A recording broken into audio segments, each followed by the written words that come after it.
ہم 8 بہنیں تھیں جبکہ اماں بیوہ تھی اور چل پھر نہ سکتی تھی، مگر مجھے حیرت تھی کہ اماں اپنا تکیہ اٹھاتی تو نیچے سے ہزاروں کے نوٹ کہاں سے آتے تھے، جبکہ اماں تو معذور ہے اور گھر میں کمانے والا بھی نہیں۔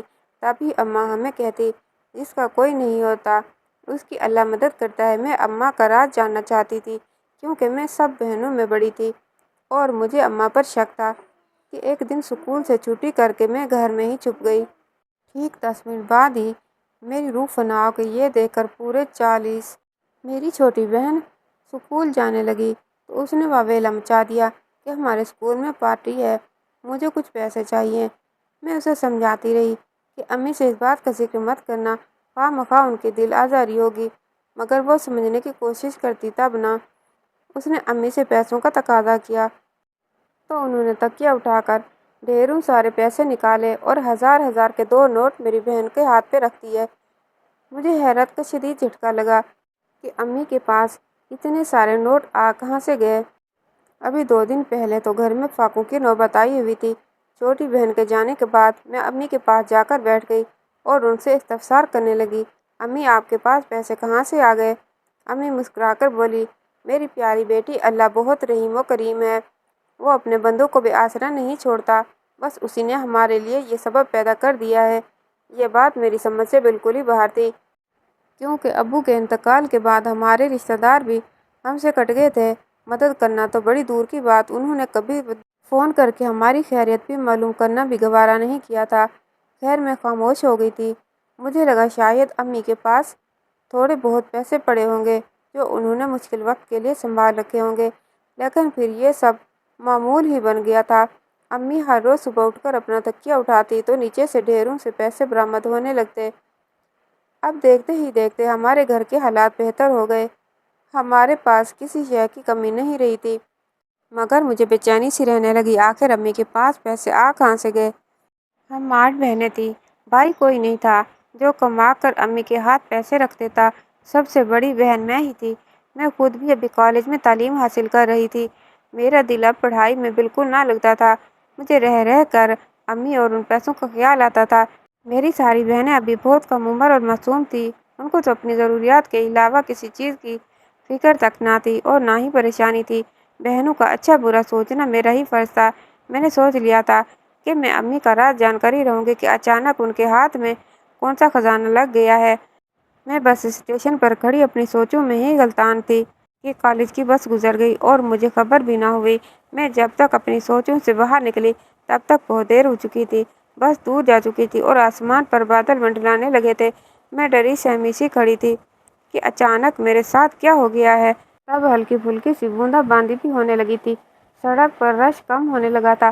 اچانک میری نظر 3 لڑکوں پر پڑی تو میرے اوزان خطا ہو گئے۔ ڈر میں مجھے اور کچھ نہ سوجا تو میں فوراً چلنے لگی۔ تب میں نے محسوس کیا کہ وہ لڑکے میرے پیچھے ہی آ رہے تھے۔ میں تیز تیز چلنے لگی اور میرے ہاتھ سے کتابیں چھوٹ کر زمین بوس ہو گئی تھی۔ ان 3 لڑکوں کے قہقہے فضا میں گونجنے لگے تھے، تب اچانک ہی وہ خاموش ہو گئے۔ میں کتابیں اٹھا کر کھڑی ہوئی، جب پیچھے مڑ کر دیکھا تو ایک لڑکا میرے اور ان 3 لڑکوں کے درمیان آ کھڑا ہوا تھا۔ یہ وہی لڑکا تھا جس کی دکان بس اسٹیشن کے پاس ہی تھی۔ میں نے اکثر محسوس کیا تھا کہ وہ مجھے دیکھ کر مسکراتا ہوتا تھا۔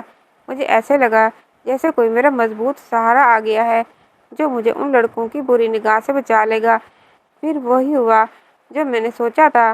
اس دکاندار نے ان تینوں کو پہلے تو شرافت سے جانے کا کہا، وہ نہ مانے تو دیکھتے ہی دیکھتے اس نے ان تینوں کی ٹھکائی شروع کر دی۔ میں بہت زیادہ گھبرا گئی تھی کہ اب میرا تماشا بنا ہی بنا، لیکن اللہ کا لاکھ لاکھ شکر تھا کہ بارش کی وجہ سے رش بہت کم تھا، جس وجہ سے یہ کارروائی کسی نے بھی نہ دیکھی تھی۔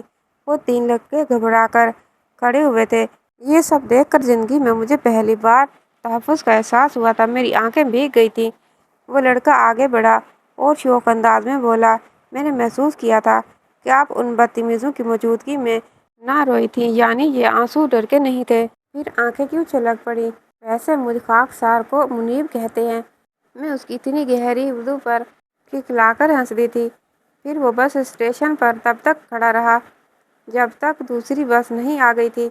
گھر جا کر بھی مجھے منیب کا خیال ہی آتا رہا تھا۔ صبح ہوئی تو امی نے ایک بار پھر سے تکیہ اٹھایا تو ڈھیروں سے پیسے برآمد ہو گئے تھے۔ میرا ماتھا ٹھٹک گیا تھا۔ میں کالج کے لیے تیار ہو رہی تھی مگر سب کچھ چھوڑ چھاڑ کر امی کے پاس آ کر بیٹھ گئی تھی۔ میں بولی، امی میں مانتی ہوں کہ اللہ معجزے کرتا ہے مگر وہ ان معجزوں کے لیے وسیلے تو ضرور بناتا ہے۔ مجھے آپ بتائیں کہ اس معجزے کے پیچھے کون سا وسیلہ ہے؟ میری بات سن کر امی کا رنگ زرد پڑ گیا۔ مجھے ایسا محسوس ہوا جیسے وہ گھبرا گئی ہوں۔ وہ تھوک نکل کر بولی، آم کھاؤ پیڑ مت گنو، چلو تو بس نکل جائے گی تمہاری۔ بس کا ذکر سن کر مجھے ایک دم سے منیب کا خیال آیا تھا، اس لیے میں یہ بحث چھوڑ کر اٹھ کر کھڑی ہوئی اور تیار ہونے لگی تھی۔ آج کالج سے واپسی پر میں پھر سے بس اسٹیشن پر کھڑی تھی جب میں نے منیب کو اپنی طرف آتے ہوئے دیکھا تھا۔ وہ بولا، میں آپ کی حفاظت کے لیے آیا ہوں۔ میں نے اس کا شکریہ ادا کیا اور کہا کہ اس تکلیف کی ضرورت نہیں ہے۔ آج تو ویسے بھی اسٹیشن پر بڑی بھیڑ تھی کیونکہ ابھی بس آنے میں صرف 5 منٹ پڑے تھے۔ منیب بولا، میں یہ سب اپنی خوشی کے لیے کر رہا ہوں۔ آپ کی حفاظت کر کے مجھے خود کو خوشی محسوس ہوتی ہے۔ مجھے یہ بات سن کر اس قدر اچھا محسوس ہوا تھا کہ میں الفاظ بھی بیان نہیں کر سکتی۔ اب یوں ہر روز منیب میرے پاس آ کر کھڑا ہو جاتا تھا۔ اس نے مجھے اپنا موبائل نمبر بھی دے دیا تھا۔ اب میں گھر جا کر اسے ہر روز فون کرتی تھی۔ منیب نے مجھ سے اجازت مانگی کہ وہ اپنی والدہ کو میرے رشتے کے لیے بھیجنا چاہتا ہے۔ اس سے زیادہ خوشی کی بات میرے لیے اور کیا ہو سکتی تھی۔ میں نے اسے کہہ دیا کہ وہ اپنی والدہ کو ہمارے گھر بھیج دے۔ اگلے ہی روز منیب کی والدہ میرا رشتہ لے کر ہمارے گھر آ گئی تھی۔ ہم نے ہر طرح سے بہترین انتظام کیا۔ منیب کی اپنی دکان تھی جو خوب اچھی چلتی تھی۔ امی کو یہ رشتہ مناسب لگا، اس لیے امی نے ہاں کر دی۔ میرے اور منیب کی خوشی کا کوئی ٹھکانہ ہی نہ رہا تھا۔ امی بازار جا کر میرے جہیز کے لیے بہترین چیزیں خرید لائی تھی، جبکہ میں یہ سوچ سوچ کر حیران رہ جاتی تھی کہ آخر یہ ماجرا کیا ہے۔ امی سے پیسوں کے متعلق پوچھتی تو وہ فقط اتنا ہی کہتی کہ ہر صبح تکیے کے نیچے سے اتنے پیسے نکل آتے ہیں کہ میں تمہارے جہیز کے لیے ایک سے بڑھ کر ایک چیز خرید سکتی ہوں۔ میرے BA کے امتحانات شروع ہو چکے تھے۔ میری شادی کی تاریخ امتحانات ختم ہونے کے فوراً بعد رکھی گئی تھی۔ شادی کی خوشی میں مجھ سے پڑھائی تو ہو نہیں پا رہی تھی مگر پھر بھی میں نے دعائیں کر کر کے سب امتحانات اچھے انداز میں دے دیے تھے۔ اب میں پر امید تھی کہ یقیناً نتیجہ اچھا ہی آئے گا۔ پھر دیکھتے ہی دیکھتے میری شادی کی تقریب بھی شروع ہو چکی تھی۔ مہندی کی رات میں نے امی کے کمرے میں ہی گزار دی تھی۔ میں یہ جاننا چاہتی تھی کہ آخر امی کے کمرے میں ڈھیر پیسے آتے کہاں سے ہیں۔ میں ساری رات جاگتی رہی تھی لیکن میں زیادہ دیر اپنی نیند بھگانے میں ناکام رہی تھی۔ صبح 10 بجے امی نے مجھے جھنجھوڑ کر اٹھایا تھا کہ بارات آنے والی ہے۔ امی بڑے غصے میں تھی۔ وہ بولی، نہ جانے کیسی لڑکی ہے جو اپنی شادی کے دن بھی گھوڑے گدھے بیچ کر سو رہی ہے۔